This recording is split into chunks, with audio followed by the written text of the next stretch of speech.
Pada pembelajaran hari ini kita memasuki bab ketiga, yaitu teks cerita pendek. Tujuan pembelajaran pada hari ini diharapkan setelah pembelajaran kalian dapat mengidentifikasi dan menyimpulkan unsur-unsur pembangun cerpen dengan bukti yang mendukung dari cerita pendek yang nanti kalian baca.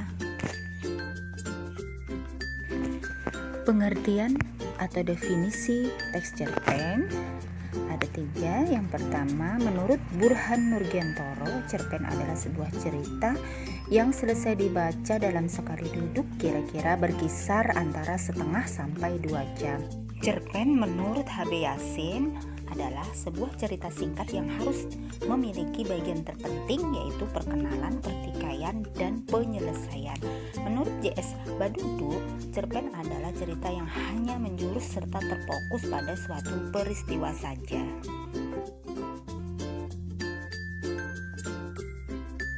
Jenis cerpen terbagi menjadi 2. Yang pertama, berdasarkan panjang pendek, terdiri dari 3. Yang pertama, cerpen sangat pendek. Yang kedua, cerpen sedang. Dan yang ketiga, cerpen panjang. Berdasarkan tema dan isi, terdiri dari 3. Yang pertama, cerpen anak adalah cerpen yang dikhususkan untuk bacaan anak, terutama usia sekolah dasar. Sedangkan cerpen remaja sama seperti cerpen anak, cerpen yang dikhususkan untuk para remaja, biasanya berisi tentang percintaan atau persahabatan. Yang terakhir adalah cerpen keluarga. Cerpen keluarga sering mengisahkan persoalan dalam rumah tangga. Unsur-unsur pembangun cerpen terdiri dari 2. Yang pertama, unsur intrinsik dan unsur ekstrinsik. Unsur intrinsik adalah unsur-unsur yang membangun cerpen dari dalam. Terdiri dari tema, penokohan, latar, alur, sudut pandang, amanat, tersurat, dan gaya bahasa. Sedangkan unsur ekstrinsik adalah unsur-unsur yang membangun cerpen tersebut dari luar, terdiri dari latar belakang pengarang, nilai-nilai yang terkandung dalam cerpen, dan amanat tersirat. Tema adalah makna yang dikandung oleh sebuah cerita. Tema dapat bersinonim dengan ide utama dan tujuan utama. Jadi tema merupakan gagasan dasar umum, dasar cerita sebuah karya yang digunakan pengarang untuk mengembangkan cerita tersebut. Sedangkan amanat adalah pesan atau nasihat yang ingin disampaikan pengarang kepada pembaca melalui cerita. Ada 2 amanat, yaitu amanat tersirat dan amanat tersurat. Amanat tersurat itu sama dengan amanat yang tertulis jelas dalam cerita tersebut. Sedangkan amanat tersirat itu adalah amanat yang pembaca harus menyimpulkan sendiri.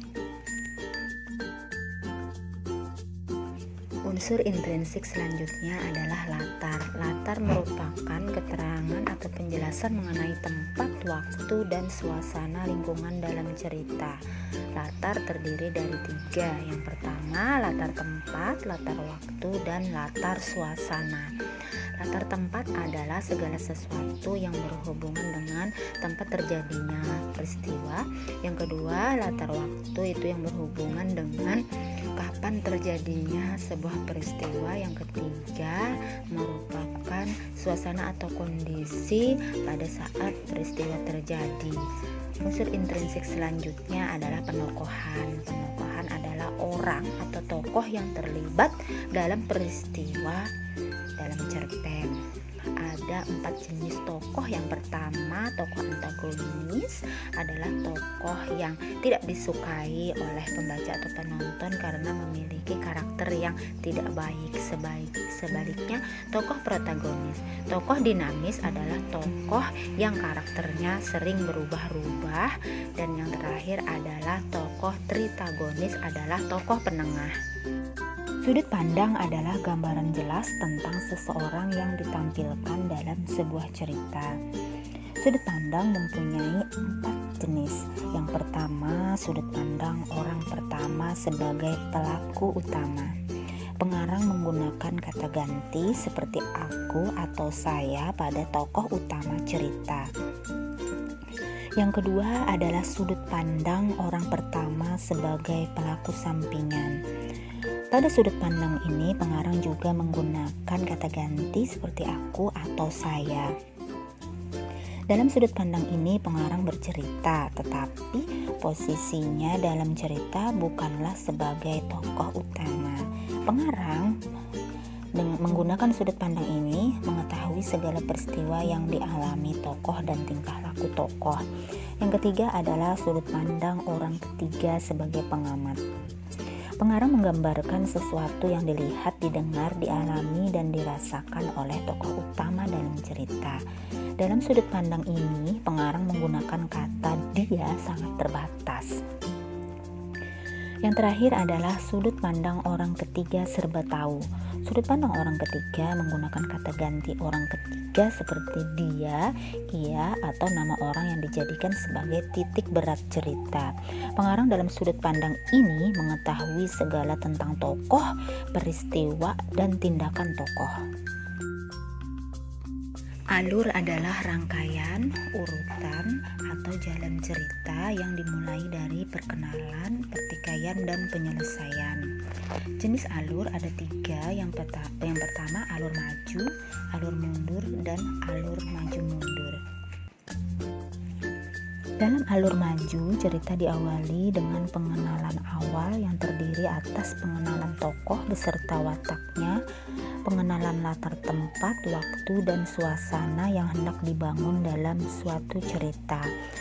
Sedangkan alur mundur, cerita justru diawali oleh tahapan penyelesaian yang kemudian bercerita mundur ke tahap penceritaan tahap pengenalan. Sedangkan alur gabungan atau alur campuran atau alur maju mundur, pada alur ini tahap klimaks yang telah dipaparkan di awal cerita kemudian dimundurkan ke tahap pengenalan masalah.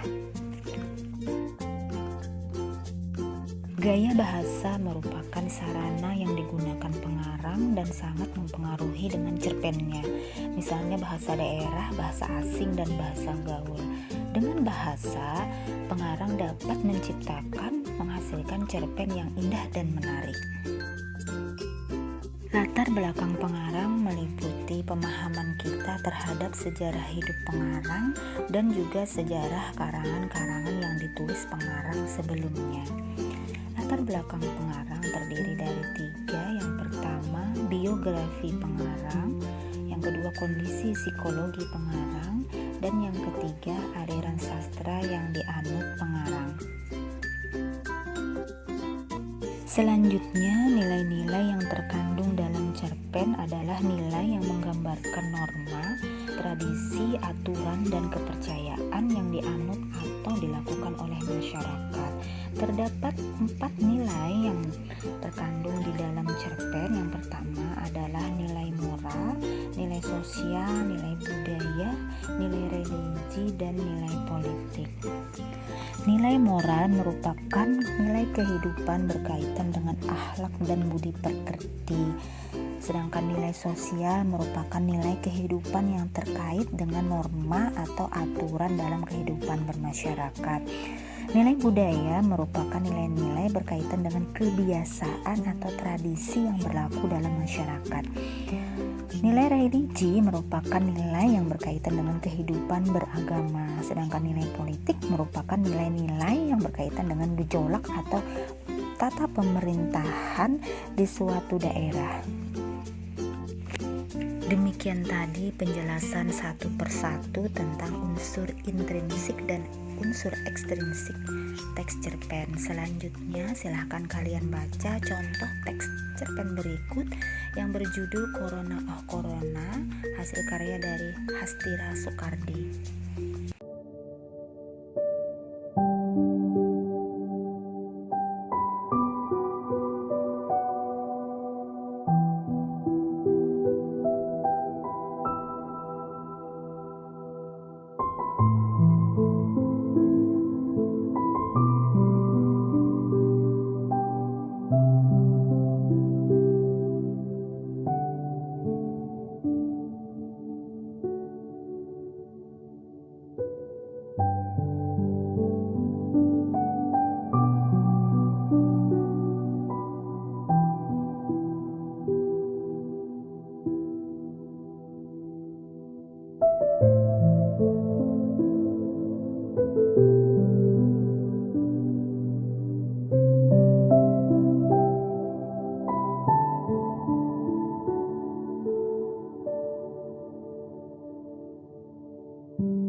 Setelah mempelajari unsur intrinsik dan unsur ekstrinsik texture pen, silahkan kalian jawab 5 pertanyaan KD 3.5 dan 3 pertanyaan KD 4.5. Setelah kalian menjawab pertanyaan KD 3.5 dan KD 4.5, silahkan cocokkan jawaban kalian dengan jawaban